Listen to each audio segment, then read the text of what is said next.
Today we're covering the 10 most common push-up mistakes. Our goal is to learn what not to do so we can correct our technique, get stronger, and prevent any unnecessary injuries.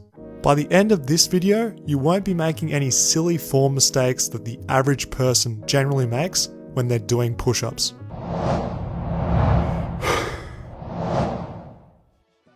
Let's start off by talking about range of motion. So in this example, the top half is perfect. We're seeing a full range of motion with the elbows extended straight. But if you look closely, you'll notice that my chest is not touching the ground. I know it looks really subtle and you might be thinking, oh, it's only a small range of motion loss, but you need to think over the course of a few reps, over the course of a set, this really adds up. I tend to notice that those that don't use an absolutely full range of motion with every single rep tend to have a hard time when it comes to full range of motion in general pushing exercises. Next up is a much more obvious reduced range. As you can see, it's a really clear difference here when missing that full range of motion and we're only doing a partial range. We're working that mid range of motion, avoiding a lockout and just focusing on the bottom. Especially when it comes to bodyweight exercises, using a reduced range of motion isn't great as we won't be getting stronger through the entire joint range of motion. This is because when it comes to doing more advanced bodyweight exercises, straight arm strength is very important. We want to avoid building bad habits with a missed lockout. Next up, we have the old elbow flare. When it comes to elbows being flared during an exercise, this is a big no-no for most people. The average person has limited internal shoulder range of motion, and this flared technique causes discomfort in most people. We really don't want to aggravate our shoulders for no reason, and when it comes to elbows being flared, this tends to irritate the rotator cuff tendons. Remember, you've only got one body, you've only got one set of rotator cuff tendons. You need to make them last for life, so use correct technique and don't flare your elbows. A simple way to correct this is just to tuck your elbows, find a position of elbow orientation that suits your shoulder anatomy, and go with that. Always go with comfort when it comes to exercise. This first mistake is when the lower back is held passively into extension. Uncontrolled, forced extension under fatigue is a scenario which can produce back pain in some people. See how the hips are sagged and my groin and chest make contact at the same time? This is the telltale sign that you're not stabilizing your midsection at all. Another less obvious error is when the form is fine on the way down with the abs engaged and the body in a plank-like posture. However, on the way up, notice the disconnected technique? I'm slacking off from the waist down and doing a strange hinge action with the upper body. If your form looks anything like this with two motions happening, your ab engagement is obviously lacking. Lastly, when it comes to lower back technique, we often see people pushing their hips up and back when they're doing their push-ups. It's a small technicality, but we want to keep consistent form standards rep to rep and set to set.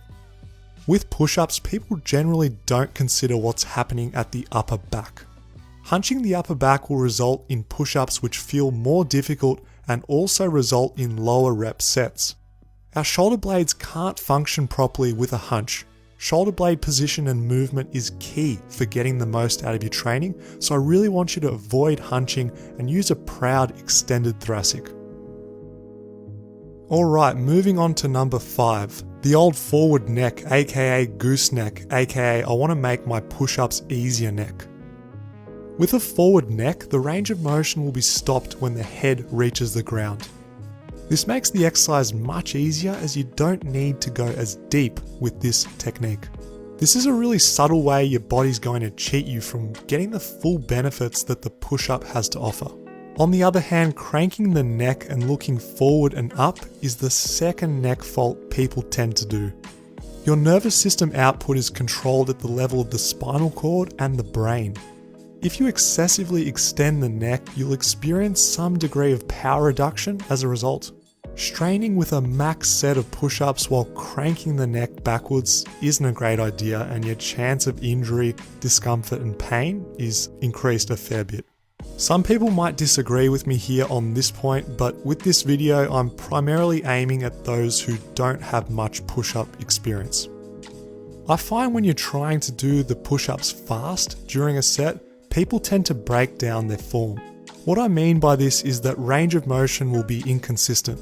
Some reps are going to be full lockout, some won't. Some will be using a full range of motion chest to the ground, some won't be. You'll also find that the technique from rep to rep will be different. There'll be some arching of the back, there might be the hips rising up, there also might be some neck fault with the neck looking forward or up.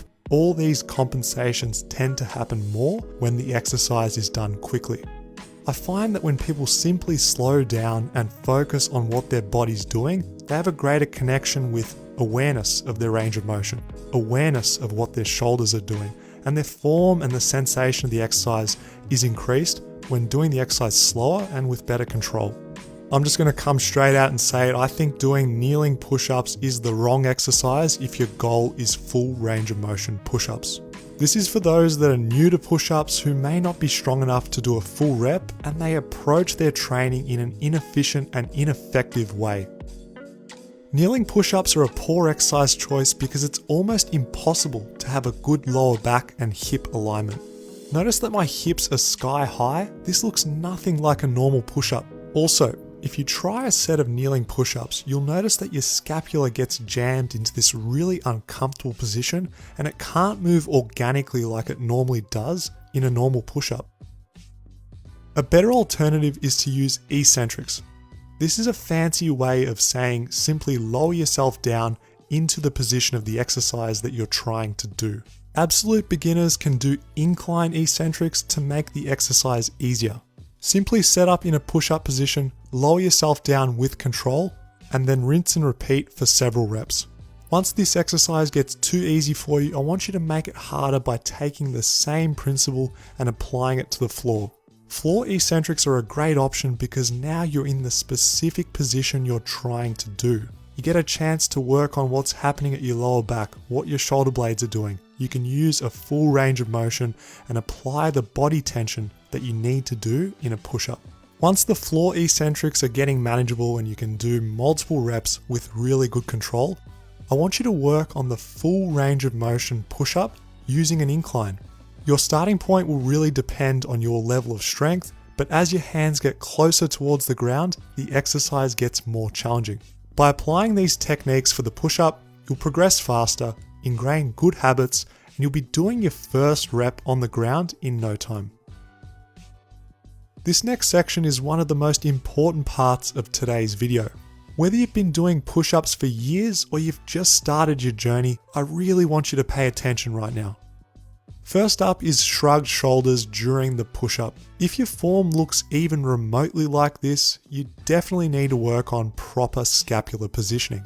The shrugged shoulders technique unnecessarily strengthens the scap elevators, which includes your upper traps and your levator scap. These can contribute to poor shoulder function, and they tend to be strong in people already. There's this really big misconception in the fitness world that the scapula needs to be glued into retraction during push-ups. This is definitely false. The scapula needs to move freely from retraction to protraction, so being drawn back to being pushed away from you. Correct form in the push-up involves retracting or squeezing your shoulder blades together as you lower down, and then protracting or pushing away as you rise. Number 9 is training with pain. So wrist pain during push-ups is something that can happen to everyone.